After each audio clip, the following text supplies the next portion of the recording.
আসন্ন টি-20 বিশ্বকাপে অংশ নিতে এই মুহূর্তে মার্কিন মুলুকে ভারতীয় ক্রিকেটাররা। নিউ ইয়র্কে গত দুদিন টিম বন্ডিং এবং স্ট্রেংথ ট্রেনিংয়ের পর বৃহস্পতিবারই ক্যান্টিয়াক পার্কে রোহিত শর্মারা প্রথম নেট প্র্যাকটিসে নামবেন।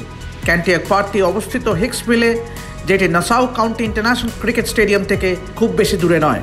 পার্কটির রক্ষণাবেক্ষণের দায়িত্বে আছে Nassau county department of parks, recreation and museums. কয়েক একর জায়গা জুড়ে এই পার্কটিতে আছে বিভিন্ন খেলাধুলার আয়োজন, যেমন 5টি টেনিস কোর্ট, 3টি বেসবল কোর্ট, 9 হোলের গল্ফ কোর্স ছাড়াও আইস স্কেটিং রিংও আছে এখানে। চারিদিকে সবুজে ঘিরে থাকা মনোরম এই পার্কেই রোহিত, হার্দিকরা তাদের প্রথম নেট প্র্যাকটিসে নামবেন।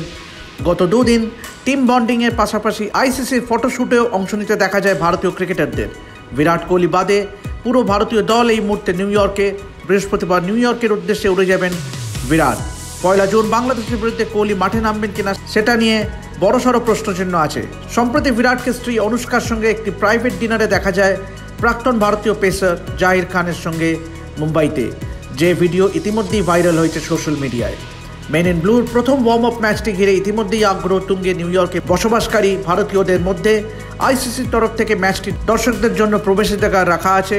রোহিত শর্মারা তাদের টি-20 বিশ্বকাপের অভিযান শুরু করবে আয়ারল্যান্ডের বিপক্ষে আগামী 5ই জুন।